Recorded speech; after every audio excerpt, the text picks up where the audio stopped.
Hello, welcome to Squishy Vision, where I have just finished watching episode 6 of Skeleton Crew Zero Friends again, and honestly, I ended that episode watch with genuine uh, tears in my eyes. That was a extremely cute episode. I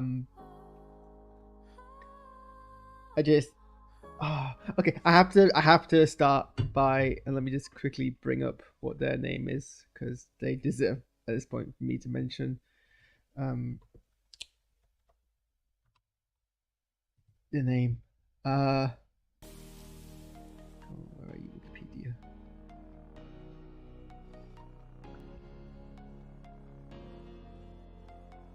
Massive shout out to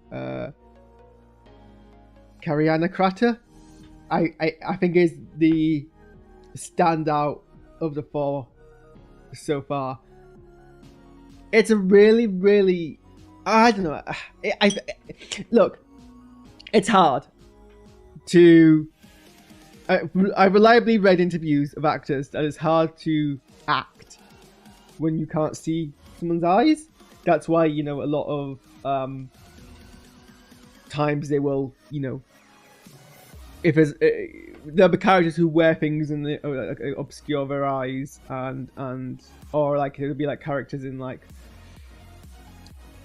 novels or books or whatever that have their eyes covered in adaptations. They change that or whatever because a lot of actors say they do a lot of acting with their eyes. And for Kariana Kratter to basically perform as a character who for most of their on-screen appearances have their eyes covered. Not only that, they're expected to act in a very kind of data-like fashion, so they're relatively like kind of having to like play down their emotions. Like most child actors, good or bad, will overact to a degree because it's a skill that they're still learning. I mean, most children who aren't even acting, who are just being the genuine selves, will exaggerate their emotive states the way they speak because that's just generally what children do. They're loud, they're shouty, they gesticulate a lot. And so to have to like draw that in, but still somehow do a very emotive performance is like hard. I mean, I do know that I like when I've done mascot work, I do enjoy being able to like perform without having to worry too much about what my face is doing. I am quite a deadpan person, and also deadpan performer. When I do my stand-up comedy, I tend to lean into the deadpan. But I am also somewhat aware of what my face is doing, and I will choose the right moment to kind of like express an emotion, or whatever. But again, that's I've grown into deadpanness, both from unless I see being an autistic man, but also that was the I like in my 20s. I kind of settled on that as a performer. I tend to be quite a deadpan performer. It's like difficult for someone who's much younger than that to kind of encapsulate I want to stress that they didn't despite the fact that they are having to like under kind of play their acting, they're still doing a fantastic job in tugging at heartstrings. That is craft, that is skill. Like she is generally doing a great job, and then the moments where she does have her face uncovered, she makes it count. And it's still like a difficult kind of balance to strike.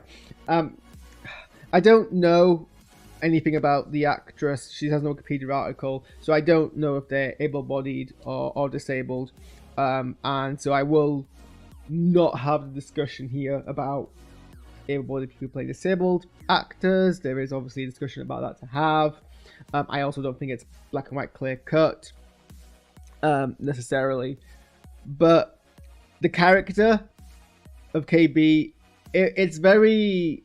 It wasn't clear. I don't think in previous episodes it was alluded to, but not clear that her implants were there because of a accident, and they're there to. It was kind of like suggested, but it wasn't really made clear. And here we get the backstory that there was an accident, and now she has this implant that helps with her motor functions and essentially her ability to live. It's strongly suggested that if they don't work, she dies. And so because of that, we can definitely consider KB to be a disabled actor. A disabled character, a injury-induced disability, rather than someone who was born disabled, but that's still a valid disability. There's like cultural differences between the two, but it's what we always say: you're just one accident away from being a disabled person. And I think KB is brilliant disability representation. It was something that's not like being like, it wasn't introduced, and here's what I like: it wasn't introduced with a character, so that's why wasn't sure until now whether or not that was like deliberate. Certainly parts of her performance were somewhat autistic coded, and I'm not a big fan of when characters are like portrayed as or considered autistic, but it's not explicit in the character, and it's like, well, why are you underplaying that element? Like, I don't like the thing about people like, oh, Data is autistic or Sherlock is autistic. I'm like, yeah, but it's not great autistic representation if they have the elements of autism but aren't actually an autistic person. Here I don't mind it as much because, well, for one, I assume KB's mannerisms are actually as a result of her accident, be it neurological injury or post-trauma, and the way she acts is consistent with how people in the real world act at that point, so I don't have to worry too much about autistic representation. So I already got a feel about her having that kind of, at least that social disability for whatever reason, and I felt it was really good representation, because it wasn't like flagged as a particular like erroneous way for someone to behave. It was very normalized. No one picked up on it. No one was like, why is she acting like a robot? No one even like was like, oh, you act so much like a droid, you might as well be one. It was all kind of just normalized, and that's the kind of fantastic way you need to do disability representation, and have a strong character. My dissertation that I did was about having disabled characters where the disability isn't a core part of their character arc. Now that might not necessarily be the case here with KB, now that we get this kind of element introduced into it, but it's introduced in a way which is very realistic. And this is also this is the type of disability representation that we should be doing, where we're not pitying the disabled person being disabled, but we're also not, erasing all of the issues that disabled people have to face on a day-to-day basis. And the issue that KB faces is a very real one, and it's one that I face on an everyday basis, where we underplay or we don't ask for help because we don't want to be seen as a burden, because we're afraid that if the second way of being seen as a burden, people who choose to be with us won't choose to be with us anymore. Like, consistently I'm underplaying my disability with people who were my friends, because I was worried that if I expect them to kind of have to deal with that, they will just choose not to. So I related so much with that, and that's the kind of, and it was portrayed so respectfully, and the words that KB used were words that I've heard myself and other disabled people use. The whole, I know I should ask for help, but I'm not sure that they would understand and they would be patient with me, and that it was very real for me, and this is why representation matters. So I am giddy at how good this whole KB character element arc has been portrayed and dealt with and built up to. Really good. And it also allowed for some nice character work with other characters. It was good to kind of split up the pairings a bit more. One of the nice things in the episode before my last was seeing kind of KB interact with Wim there, like a little nice background moment. And we get to kind of see a bit more of it here. And we get to see a bit more of what kind of Wim's like as a character. When you take away all that, Wim has already had his own arc of realizing that his views of the universe were very childish and naive, and he's already kind of like had that breakdown where he's like, I just want to go home now. Like, it's usually because usually his characters they stick onto that and they keep that naivety throughout, but Wim loses theirs very quickly and is able to kind of be, and it means that it's not as cringy or as like frustrating as it can be in other kind of similar kind of like stories like this and like action adventure elements. So the entire bit between Wim and KB was really adorable. You know, it was clear that KB appreciated the ability to kind of be able to express themselves. Wim was being very supportive. They weren't being, you know, they were doing a nice balance between not being dismissive, but still kind of like having to like offer solutions, being very solution driven as children often are.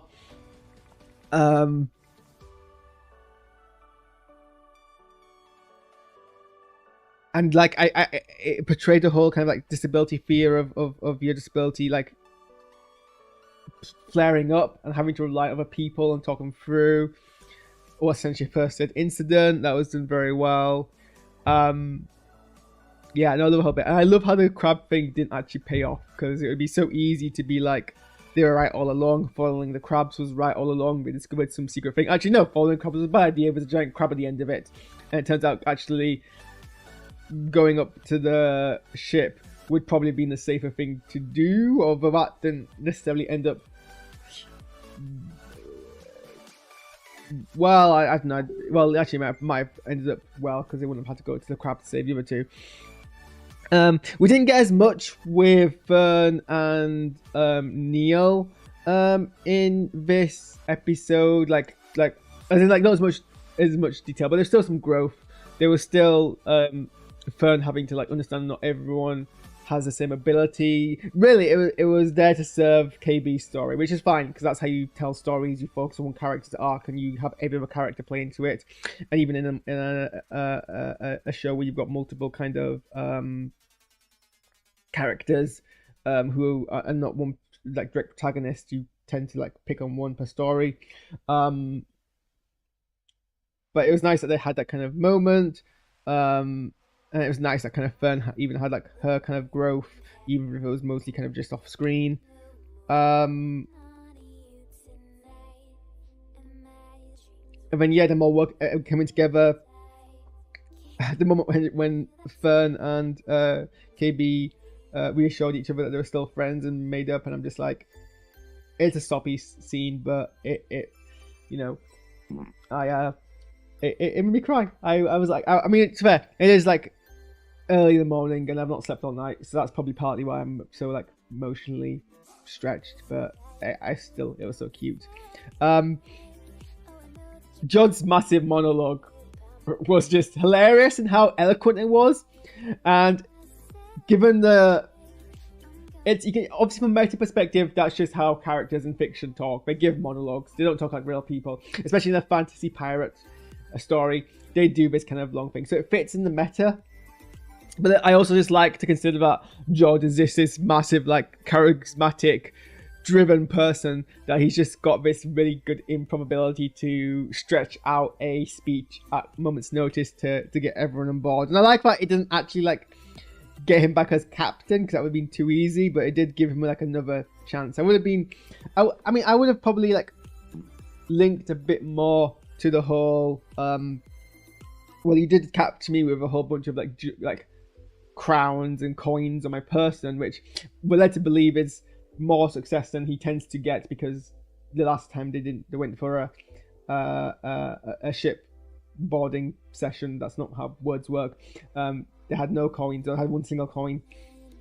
So you think that would have like helped, but apparently not. Nonetheless, they decided to give him one more chance, and that's kind of where we leave that character.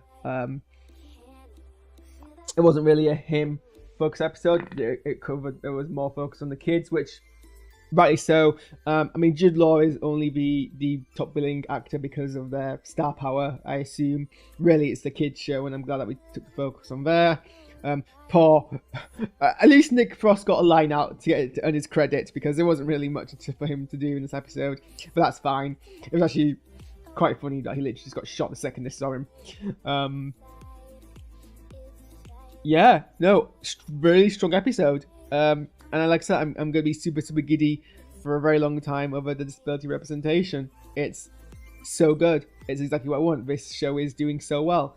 Um, don't let the haters tell you otherwise. Okay, I'm gonna go and get on with the rest of my life. So, where's my? I have this thing on my table so I can put my food on it.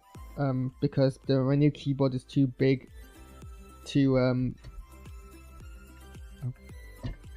it's too big to have a plate and my keyboard on the screen at the same time. But now I can't actually see my stream deck. Okay. Thanks for watching. Get my house.